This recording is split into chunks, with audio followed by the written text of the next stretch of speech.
ప్రభుత్వాన్ని తిడితేనే ఉంటుంది, అది మంచి చేసినా ఏది చేసినా కూడా. ఇక్కడ ఫ్రీ బస్ చాలా మంది ట్రావెల్ చేస్తున్నారు, బస్సుల సంఖ్య తక్కువైంది, బస్సులు ఆపుతలేరని మహిళలు అంటారు. ఇంకోటి ఫ్రీగా ట్రావెల్ చేసే మహిళలు కూడా బస్సులో సీట్ దొరకట్లేదు, మాకేం వద్దు అని కొంతమంది మాట్లాడుతున్నారు. నేను కూడా దాదాపు ఒక 20 నియోజకవర్గాలు తిరిగిన, ఆల్మోస్ట్ 20కి ఎక్కువ తిరిగినారు. అక్కడ ఫ్రీ బస్ మాకు వద్దు, సీట్ దొరకలేదు అని చెప్పి మాట్లాడుతున్నారు లేడీస్. సీట్ దొరికిన ఆనందంగా ఉన్నారా? సీట్ దొరికిన సంగతి మనకి అంటే ఎక్కువ నెగిటివ్ వచ్చింది. తర్వాత 2500 సీట్ దొరికిన వాళ్ళు ఆనందంగా ఉన్నారా, ఆనందంగా లేరా? సీట్ దొరికిన వాళ్ళు, మనకు సీట్ దొరకని వాళ్ళే మనతో మాట్లాడిన వాళ్ళందరూ. అదే మీరు అడిగిన వాళ్ళు సీట్ దొరకని వాళ్ళు అయితే కొద్దిమంది సాటిస్ఫై అయిన వాళ్ళు ఉన్నారు, వాళ్ళు కూడా ఉన్నారు. మెజారిటీ శాతం సీటు దొరకని వాళ్ళు ఎక్కువ మంది ఉన్నారు. దొరకని ఫ్రీ బస్సు ట్రావెల్ చేసే వాళ్ళు అన్సాటిస్ఫైడ్ గా ఉన్నారంటారు. ఫ్రీ బస్ ట్రావెల్ చేసే వాళ్ళు చాలా మంది ఉన్నారు, సాటిస్ఫై అయిన వాళ్ళు ఉన్నారు, కానీ అన్సాటిస్ఫై అయిన వాళ్ళు ఎక్కువ మంది ఉన్నారు. ఒకటి. రెండు, వాళ్ళు 2500 మాకు కావాలి ఇస్తాడు రేవంత్ రెడ్డి. చాలా మంది లేబర్స్ కి వర్క్ లేదు హైదరాబాదే కాదు, రూరల్ ప్రాంతాల్లో కూడా వర్క్ లేదని చెప్పి వాళ్ళు మాట్లాడుతున్నారు. సో మీ వరకు వచ్చింది ఏంది? మీరు సర్వే కొద్ది గొప్ప అక్కడక్కడ మాట్లాడి ఉండొచ్చు, అంటే మీ టీవీ ఏం చెప్తుంది దాని గురించి? నేను నవంబర్లో కమెంట్ చేస్తాను. బట్ మీరు అడిగిన ప్రశ్న వరకు కొంచెం అవుట్ ఆఫ్ ది బాక్స్ వచ్చి చెప్పాలంటే, ప్రతి ఒక్క స్కీమ్కి ఒక మనం ఇందాక డేటాలో ప్రొఫైలింగ్ ఎలా ఉంటారో weightage of the free scheme ఉంటుందండి. ఎమోషనల్ వెయిటేజ్ అంటారు దాన్ని. ఎంత శాతం వరకు న్యూట్రాలిటీ ఓట్ని కన్వర్ట్ చేసుకోగలదు, దాని వెయిటేజ్ ఎంత, శాంపుల్స్ ఎంత చూసుకుంటాం. అంటే మనకు అర్థమయ్యే భాషలో చెప్పాలంటే, పెన్షన్ స్కీమ్ ఉందనుకోండి, అంటే దాంట్లో కూడా 2 రకాలు ఉంటారు. పెన్షన్ స్కీమ్లో డివైడ్ చేసుకుంటే మీరు అర్థమయ్యే ఇట్లా డివైడ్ చేసుకుంటే, ఒక భాగం పెన్షన్ ఇస్తేనే బతికే కుటుంబాలు, దానికి వాళ్ళకి వెయిటేజ్ ఎక్కువ పెన్షన్. దానికి పెన్షన్ సుబ్బారావుకి ఇస్తున్నారు, అప్పారావుకి ఇస్తున్నారు, నాకెందుకు ఎవరు? ఆయనకి 4 ఎకరాలు ఉంది, అది 4 కోట్లు కావచ్చు, నాకు 4 ఎకరాలు ఉంది, అది 1.5 కోట్లు కావచ్చు, 3 కోట్లు కావచ్చు. బట్ నాకు పెన్షన్ ఇచ్చే 3000 4000 కాదు ముఖ్యం, వాళ్ళకి ఇస్తున్నారు కాబట్టి వీళ్ళకి వెయిటేజ్ తక్కువ. సో పెన్షన్ స్కీమ్లోనే అందరికీ వెయిటేజ్ సమానంగా ఉండదు. పెన్షన్ స్కీమ్ ఒకటే, లబ్ధిదారు యొక్క పరిస్థితి, ఆర్థిక కోణం, ఫిజికల్గా వాళ్ళు పిల్లలు ఉన్నారా ఎవరు చూసుకోలేని పరిస్థితి ఉంటే వాళ్ళకి వెయిటేజ్ ఎక్కువ ఉంటుంది. ఇప్పుడు వీళ్ళకి వెయిటేజ్ తక్కువ ఉంటుంది కంపారిటివ్లీ. అలాగే వీటన్నిటిలో లీస్ట్ ఫ్రీ బస్ స్కీమ్ ఉందనుకోండి, కంపారిటివ్లీ జనాలు ఫ్రీ బస్ కావాలి అని అడిగి వచ్చిన స్కీమ్ కాదు, ఇచ్చిన తర్వాత అలవాటు పడ్డ స్కీమ్ ఉంటుంది కొన్ని. దాంట్లో కంపారిటివ్లీ ఈ సూపర్ 6లో లీస్ట్ వెయిటేజ్ ఉన్న స్కీమ్లో ఉంటుంది. దాంట్లో అడ్వాంటేజ్ కాక డ్యామేజ్ ఉండే ఆస్కారం కూడా ఉంటుంది. ఎందుకంటే దాంట్లో ఉన్న 10% మాత్రమే, 20% 30% మాత్రమే ఫుల్ అవుతాయి సీట్స్.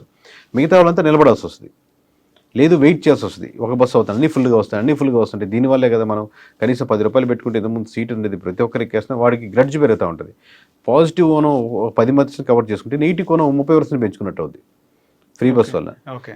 అంటే ఎవ్రీడే ఇప్పుడు మీరు సీట్ యావరేజ్ ఆక్యుపెన్సీ తీసుకున్నారంటే ఎవ్రీడే ఎక్కే వాళ్ళలో 30 రోజులు ట్రావెల్ చేసినప్పుడు ఎన్ని రోజులు దాని మీద సీట్ దొరుకుతుంది, హ్యాపీగా వెళ్ళగలుగుతున్నారు. ఒకప్పుడు ఫ్రీ బస్ రాకముందు అదే ఎంప్లాయీ ఎన్ని రోజులు వెళ్ళేవాళ్ళు, ఎన్ని రోజులు సీట్ దొరికి కూర్చొని వెళ్ళేవారు. ఇలా దాన్ని చేసుకోవాలి ప్రొఫైలింగ్స్ చేసుకుని, అప్పుడు మీకు ఆ డేటా అనలైజ్ చేసుకుంటే ఎవరైనా కానీ, నేనే కదా మీరైనా చెప్పగలుగుతారు. ఓకే. చాలా వరకు మీరు మాట్లాడిన మాటలు చూస్తే ఎంప్లాయీస్ ఎవరన్నా తొందరగా వెళ్ళిపోవాలి బస్సు ఎందుకు అనుకున్న వాళ్ళు ఏ ఆటోనో క్యాబో ఈ ర్యాపిడోలో బుక్ చేసుకుంటారు. ఫ్రీ బస్ వచ్చినప్పటి నుంచి ఎందుకు మనకి ఫ్రీ బస్ కదా, 50 రూపాయలు మిగిలితే 100 రూపాయలు మిగులుతాయి ఖచ్చితంగా. ఈ రోజు 100, నెలకు 3000 కదా. అవును, నెలకు 3000 అంటే ఇంట్లో ఖర్చులు జరుగుతాయి కదా. సో అందరు ఎక్కేయడం వల్ల వేరే వాళ్ళకి సీట్ దొరకకపోవడం ఇవన్నీ. కానీ నేను గమనిస్తున్నది ఏంటంటే, గ్రౌండ్ లెవెల్లో ఏవైతే పథకాలు వాళ్ళు అమలు పొందుతున్నారో, లబ్ధి పొందుతున్నారో వాళ్ళు మాట్లాడట్లేదు బయటకు వచ్చి, వాళ్ళు న్యూట్రల్గా ఉన్నారు. పథకాల వల్లే జరిగే పనైతే, నవరత్నాలు వల్ల లబ్ధి పొందిన వాళ్ళంతా ఓట్లు వేసే పనైతే, లేదా ఇంతకుముందు మనకు చంద్రబాబు గారు ఇచ్చిన పథకాలందువల్ల లబ్ధి పొందే పనైతే చంద్రబాబు గారు కంటిన్యూ అయ్యేవాళ్ళు, లేదా మొన్న అయితే జగన్మోహన్ రెడ్డి కంటిన్యూ అయ్యేవాళ్ళు, లేకపోతే అప్పుడు బీఆర్ఎస్ కంటిన్యూ, ఇక్కడ బీఆర్ఎస్ఏ కంటిన్యూ ఉండాలి. పథకాలు ఇన్ ద సెన్స్ దాంట్లో ఓట్ బ్యాంకింగ్కి ఉపయోగపడతాయి, కానీ ఎంత శాతం పథకాల వల్లే అనేది ఆ వెయిటేజ్ ఇప్పటికి ఆల్మోస్ట్ పార్టీలు అయితే బయటపడ్డాయి. రేపొద్దున బీఆర్ఎస్ అయినా కాంగ్రెస్ అయినా, అక్కడ ఇప్పుడు ఉన్నటువంటి కూటమి ప్రభుత్వం అయినా, ఇంతకుముందు ఉన్నటువంటి వైఎస్ఆర్సీపీ అయినా, పథకాలు ఉపయోగపడతాయి కానీ పథకాల వల్లే గెలుపు అనేది రాదు. మీరు అన్నది పాయింట్. నవరత్నాల్లో చాలా వరకు చాలా పథకాలు ఇవ్వడం జరిగింది జగన్మోహన్ రెడ్డి కూడా, కానీ అవన్నీ ప్రజలు యాక్సెప్ట్ చేయలేదు. కరెక్ట్, చేంజ్ కోరుకున్నారు. కరెక్ట్. అదే ఎంత శాతం ఏంటి అనేది వెయిటేజ్ని బట్టి మీరు ఏ పథకం ఎంత ఇన్ఫ్లుయెన్స్ చేయగలిగారు, ఎంత ఓట్ బ్యాంక్ టర్న్ అయింది, అట్లా నాయకత్వ లోపం ఉండొచ్చు అక్కడ. అంటే ఈ నాయకులు బిహేవ్ చేసిన తీరు 100% అండి. ఇప్పుడు ఇది 2 చక్రాల వాహనం లాంటిదండి, సైకిల్ లాంటిది, స్కూటర్, మీ ఇష్టం ఏదైనా వెహికల్ అనుకోవచ్చు. ఒక చక్రం మీ నాయకత్వం లీడర్షిప్ అంటే, రెండో చక్రం అన్ని కలిపితే ఎమ్మెల్యేలు అవుతారు. ప్రతి నియోజకవర్గంలో ఎమ్మెల్యేతో ఎక్కువ కాంటాక్ట్ ఉంటారు. రైట్. ఓటు చూసేది పార్టీకే కదంటే, అఫ్కోర్స్ 70% 80% పార్టీ ఓటు పడుతుంది, మిగతా 20% 30% 10% ఈ ఎమ్మెల్యే కోర్ లీడర్ కూడా చూసుకొని పడుతుంది కదా. సో తను చూసి వెనక్కి వెళ్ళే ఓట్ బ్యాంకింగ్, తనకున్న ఓట్ బ్యాంకింగ్ అంటే ఎక్కువ అనుకోండి, తను కోల్పోయేది కాకుండా పార్టీని కూడా తీసుకెళ్తారు. So structure is the main important for any party. గతంలో ఆంధ్రప్రదేశ్లో రాజకీయ నాయకులు మాట్లాడిన భాష వల్ల వాళ్ళు అలాంటి ఒక రిజల్ట్ చూడడం జరిగింది.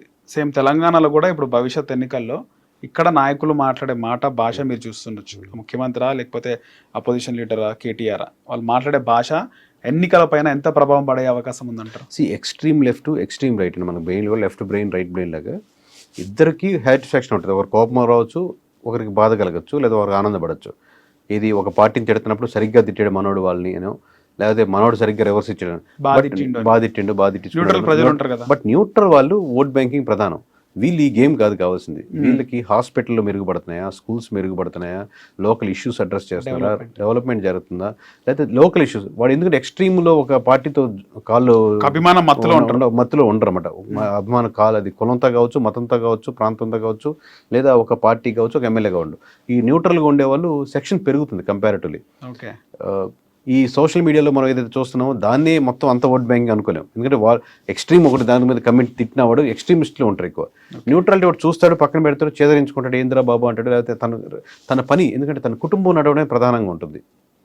పొద్దున్న లేసే జాబ్కి వెళ్ళాలి, సాయంత్రం వరకు డ్యూటీ చేసుకోవాలి, రెంట్లు కట్టుకోవాలి, స్కూల్ ఫీజులు కట్టుకోవాలి, పిల్లల్ని హాస్పిటల్కి అయితే మళ్ళీ 10,000-20,000 ఖర్చు అవుతుంది. ఈ జంజాటంలో రాష్ట్రానికి ఏమవుతుంది, దేశానికి ఏమవుతుంది కంటే నా కుటుంబానికి నేను ఏం చేసుకోవాలి అన్న దాంట్లోనే ఎక్కువ తిరుగుతుంటారు. ఆబ్వియస్లీ ఈ మధ్యలో సినిమాలని, సీరియల్స్ అని, షికార్లని, పిల్లలని ఇవన్నీ ఉంటాయి. దీంతో పాటుగా దీంతోనే కూర్చొని ఒక కార్యకర్తగా నియోజకవర్గంలో పార్టీ తరపు నిలబడి చేయాలంటే ఆర్థికంగా కావచ్చు, టైం పరంగా కావచ్చు, తనకి స్కోప్ కుదరదు. సో వీళ్ళు యొక్క ఇమేజ్, వీళ్ళ యొక్క ఎలా నమ్మకం పెట్టుకుంటున్నారు పార్టీల మీద అనేది ఈ ఎక్స్ట్రీమ్ లెఫ్ట్ రైట్కి ఉన్నటువంటి ఇమేజ్ వీళ్ళకి ఉండదు. సో వీళ్ళు కోరుకునే యాక్టివిటీస్ ఇవి. ఓకే, సో మొత్తానికి న్యూట్రల్ ప్రజలు వాళ్ళ తీర్పు ఎటువైపు ఉంటుందో 100%. ఎప్పుడైనా డిసైడింగ్ ఫ్యాక్టర్స్ న్యూట్రల్సే ఉంటారు. న్యూట్రల్స్ ఎట్లా డిసైడ్ చేస్తారనేది. ఎక్స్ట్రీమ్ నేను బీజేపీ, ఎక్స్ట్రీమ్ కాంగ్రెస్ ఉండేవాళ్ళు, తెలంగాణ బీఆర్ఎస్ ఉండేవాళ్ళు కాదు. వీళ్ళు ఆబ్వియస్గా వేస్తారు, అప్పుడే ఉంటారు. బట్ న్యూట్రల్గా బుర్రను ఉపయోగించి ఆలోచించి నాకేం జరుగుతుంది, ఇది కరెక్ట్ కాదు కదా అని అటు ఇటు షిఫ్ట్ అయ్యే ఓట్ బ్యాంకింగే తలరాతలు, పార్టీల యొక్క తలరాతలు పూర్తిగా తలకిందులు చేస్తాయి. అలాగే మీరు ఇంత స్ట్రాటజీ చేస్తున్నారు ఎన్ని ఇయర్స్ నుంచి. సో మీడియా ఎంత ఎఫెక్ట్ చూపిస్తుంది ప్రజలపైన, పొలిటికల్ పార్టీస్కి సపోర్ట్గా మీడియా ఉంది. సో ఎఫెక్ట్ ఎంత ఉంది ఎలక్షన్స్లో?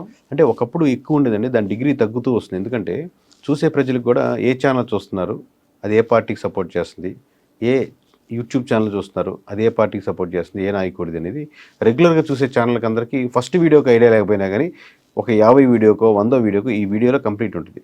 ప్లస్ దీనికి వెనకాల అల్గరిథం కూడా నా ఇంట్రెస్ట్ని బట్టే నాకు వీడియో వస్తూ ఉంటుంది. If I'm X party leader అనుకోండి, ఇప్పుడు మీరు ఆ పార్టీ కాకుండా వై పార్టీకి సపోర్ట్ చేస్తుంది ఈ ఛానల్ అనుకోండి, నాకు అది రిఫర్ చేయదు, నాకు ఎక్స్ ఛానల్స్ చూపిస్తూ ఉంటుంది నా ఎమోషన్ తగ్గట్టుగా.